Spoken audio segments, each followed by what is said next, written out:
नमस्ते मित्रों, स्वागत है आपका अपनी YouTube चैनल आर्यवर्त रीजनरेटर में। मित्रों, आज की वीडियो द्रौपदी जी के 5 पति है या नहीं, इसी में भाग 2 के साथ हम प्रस्तुत हुए हैं। आज की वीडियो में भी मित्रों आप बहुत सारे तर्क और प्रमाणों से परिचित होने वाले हैं, तो वीडियो में अंत तक बने रहिए और थोड़ा अपनी बुद्धि का भी प्रयोग कीजिए। कब तक फिक्शनल दुनिया में जिएंगे? टीवी सीरियल्स के महाभारत से थोड़ा बाहर आइए, तर्क और ऊहा का सहारा लीजिए, थोड़ा इंटेलेक्चुअल बिहेवियर कीजिए।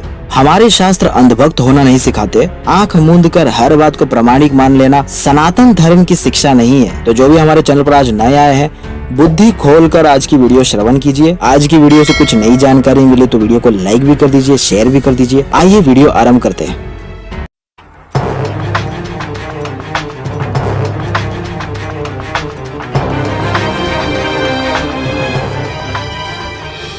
मित्रों, आपने हमारी पूर्व की वीडियो देखी तो हमने उसमें जेनेटिक्स इत्यादि के प्रमाण दिए थे और ये भी सिद्ध किया था कि शिव जी एक महावैयाकरण है। वे इस प्रकार से व्याकरण की एक छोटी सी बात से भी अनभिज्ञ हो, ऐसा नहीं हो सकता। ये कथा बहुत बाद में मिलाई गई है और हमने ये भी देखा कि उस कहानी के अंदर कुंती जी को ऑलरेडी ये पता था कि पांडव लोग जो है वो स्वयंवर के लिए जा रहे हैं। हालांकि इसके पश्चात जो बांटने वाली बात है, पूरा प्रसंग मिलावट है। सीधे धौम्य मुनि जी द्वारा युधिष्ठिर और द्रौपदी जी का जो विवाह होता है वो वाली बात सही है। अर्जुन द्वारा युधिष्ठिर की पत्नी बनने का जो प्रस्ताव और युधिष्ठिर जी का जो विवाह वाली बात है वो मौलिक है। देखिए मित्रों, संक्षेप में कहूँ तो कहानी के अंदर माता कुंती जी जिस अभिप्राय से भिक्षा को बांट लेने के लिए कह रही है, पांडव लोग ये समझ लेते हैं कि द्रौपदी को 5 में बांट लिया जाए। इसे न्याय दर्शन के अंदर छल कहा जाता है। जब वक्ता के अभिप्राय से विपरीत अर्थ ग्रहण करना होता है, उसे न्याय दर्शन की भाषा में छल कहा जाता है। क्या महर्षि वेद व्यास जो इस छोटी सी बात को भी नहीं समझ पाए, क्या माता कुंती, क्या पांडव जैसे विद्वान, क्या द्रौपदी जैसी विदुषी न्याय दर्शन की एक छोटी सी बात भी नहीं जानती थी? यह अवश्य ही बाद के पंडों ने मिलाया है। अब देखो गरुड़ पुराण में क्या लिखा है। कलयुग में दैत्य लोग ही ब्राह्मण के वेश में जन्म लेंगे और वे महाभारत के ग्रंथ में मिलावट कर रहे हैं। इससे ये तो सिद्ध होता है कि गरुड़ पुराण महर्षि वेद व्यास का नहीं है, उनके बाद का लिखा गया किसी का ग्रंथ है। लेकिन एवरेज रूप से ये 3rd-4th सेंचुरी के बीच का ही माना जाता है। यानी गरुड़ पुराण के रचना काल में लोगों को ये ज्ञात था कि महाभारत ग्रंथ के अंदर ब्राह्मण लोग मिलावट कर रहे हैं, उसके अंदर छेड़छाड़ कर रहे हैं। तो अब वापस लौटते हैं। कुंती जी की जो आज्ञा थी वो भिक्षा की दृष्टि से उनको बांटने कह रही थी, वो तो आज्ञा पालन किया ही नहीं पांडवों ने। तो इतने भी बड़े मातृभक्त भी नहीं थे।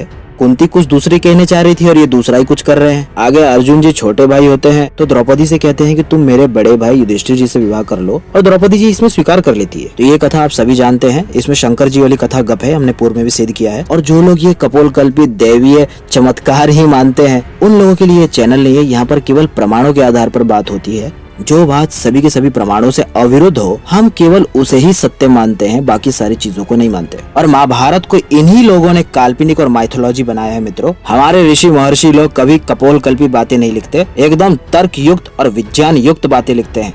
पिछली हमारी वीडियो के कमेंट्स में कुछ लोग ये सवाल पूछ रहे थे, कर्ण, दुर्योधन और दुशासन ने द्रौपदी को 5 पति वाली वैश्या कहा, इसी के कारण तो भीम और अर्जुन ने प्रतिज्ञा करी कि इन्हें मारेंगे हम, और महाभारत का युद्ध हुआ। यदि आप 5 पति नहीं मानते हैं तो कर्ण ने क्यों कहा उन्हें 5 पतियों वाली वैश्या? तो इसके लिए मित्रों पहले आप प्रसंग को जानिए। महाभारत के सभा पर्व अध्याय 60 में देखिए, ये बोरी का क्रिटिकल एडिशन महाभारत का सभा पर्व। दुर्योधन दुशासन से कहता है कि जाकर कृष्णा को ले आओ।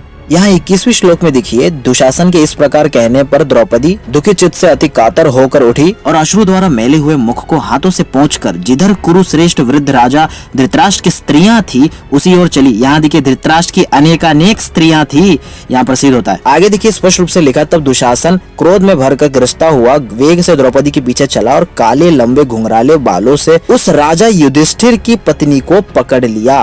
राजा युधिष्ठिर की पत्नी, ये मौलिक श्लोक है, बाकी सारे श्लोक जो है प्रक्षिप्त है। महाभारत में जगह जगह पर स्थान स्थान पर श्लोकों को बढ़ाने के लिए कपोल कल्पित लोगों ने अपने श्लोक मिलावट कर दिए हैं। इसे आपको समझना पड़ेगा। और महाभारत के अंदर ही घनघोर मिलावट हुई है, सबसे ज्यादा मिलावट महाभारत में हुई है। आगे इस धूल से द्रौपदी जी धीरे से बोली कि मैं रजस्वला हूँ और एक वस्त्र पहने हुई हूँ, इसलिए हे दुष्ट बुद्धे अनार्य, मुझे सभा में खींचकर ले जाना तुझे योग्य नहीं है। यहाँ स्पष्ट रूप से ये देखने मिल रहा है कि द्रौपदी जी पूर्ण वस्त्र में ही नहीं थी और दुशासन अपनी भाभी को इसी अवस्था में खींच कर ले आया था सभा में। ये था महाभारत होने का कारण। आगे 27 श्लोक में तो साफ तौर पर कहता है, हे याज्ञसेनी, चाहे तुम रजस्वला हो व एक वस्त्रा हो अथवा वस्त्र रहित ही क्यों ना हो, तुम जुए में जीती गई हो, अतएव दासी बन गई हो और दासियों के साथ अपनी इच्छा अनुसार व्यवहार किया जा सकता है। ये अपनी माता तुल्य भाभी से क्या वचन कह रहा है, देख लीजिए। आगे द्रौपदी जी 30वें श्लोक में क्या कह रही है, हे दुष्ट कर्मकारीन, अनारिक कर्म मत कर, मुझे सभा में वस्त्रहीन मत कर।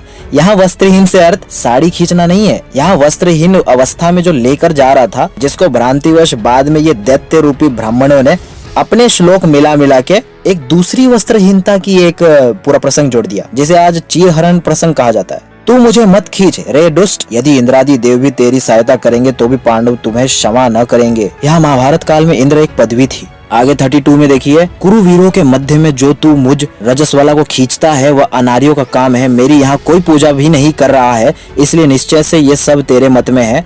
यानी सभी के सभी इस कार्य को चुपचाप देख रहे थे, यानी वे उसके मत में थे। और स्त्रियों की सदा वैदिक धर्म के अंदर पूजा होती है। यहाँ पर एक रजस्वला स्त्री को खींच कर लेके आया जा रहा था, जो कि कुरुकुल की एक साम्राज्य थी। इसके कारण महाभारत हुआ था, नारी के अपमान की वजह से महाभारत हुआ था। आगे देखिए, दुशासन सहित सभी लोग हंसने लगे और कर्ण बाबा भी यहाँ पर हंस रहे हैं। ये अंगराज कर्ण है, जिसे सब लोग धर्मात्मा मानते हैं। इसे बहुत प्रसन्नता हो रही थी जब ये सारे कार्य दुशासन कर रहा था।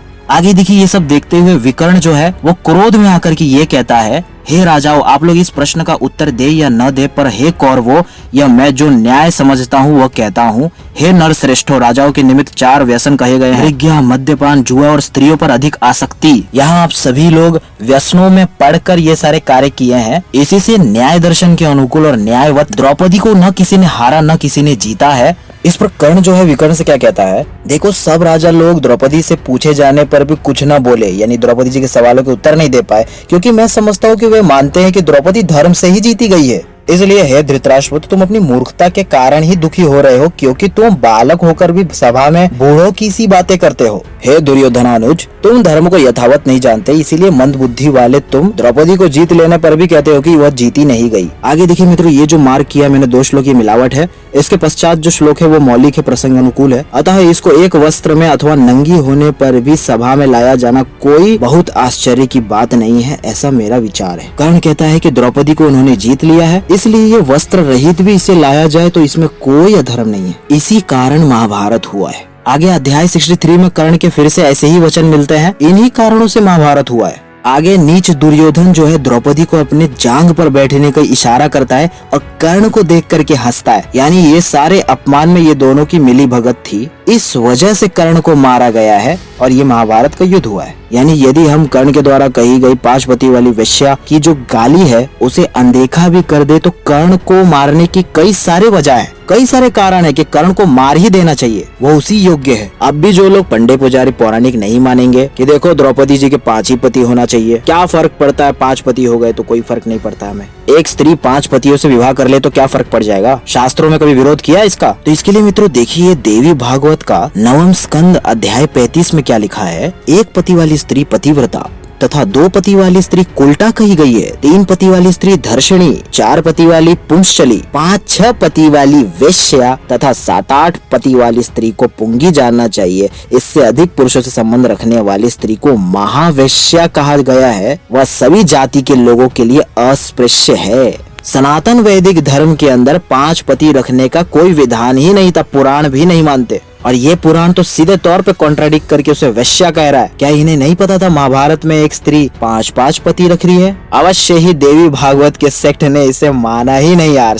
देवी भागवत पुराण के रचना काल में सभी लोग द्रौपदी को 1 पति व्रत मानते थे और उसी को प्रशंसनीय मानते हैं। 1 से ज्यादा पति को सभी जगह नीच कर्मा ही कहा गया है। तो मित्रों जो भी हिंदू आपके सामने ये 5 पति वाली बात रखे तो उसे देवी भागवत का ये प्रमाण आप अवश्य दिखाइए। अब मित्रों आप प्राचीनतम प्रमाण देखिए। महाभारत के प्राचीनतम स्वरूप को समझने के लिए हमें इतिहास के प्राचीनतम आचार्यों के ग्रंथों को पढ़ना पड़ेगा। मित्रों आचार्य कुमारिल भट्ट के तंत्र वार्तिक में 1.3.7 में मित्रों जब बौद्धों ने आज से पूर्व द्रौपदी के 5 पति होने वाले आक्षेप वैदिक धर्म पर लगाया था, तब आचार्य कुमारिल भट्ट ने जिस प्रकार से खंडन किया है ये द्रष्टव्य है। ये मित्रों देखिए इसका इंग्लिश ट्रांसलेशन है। यहाँ आचार्य कुमारिल भट्ट कई सारी संभावनाएं जताते हैं। इन्होंने पहली संभावना जताई है कि व्यास जी ने कहा है तो ये उचित ही होगा, यानी महाभारत के अंदर व्यास वाली बात इस काल तक थी। तो उस काल में क्या थी कथा? तो उस काल में व्यास जी ने ये कहा था कि देखो द्रौपदी द्रौपदी जो है वो याज्ञसेनी है। इसका अर्थ मैं आपको बताऊंगा अगले वीडियो के अंदर। तो ये पौराणिक कथा के रूप में किस प्रकार से मिलावट उस समय पर थी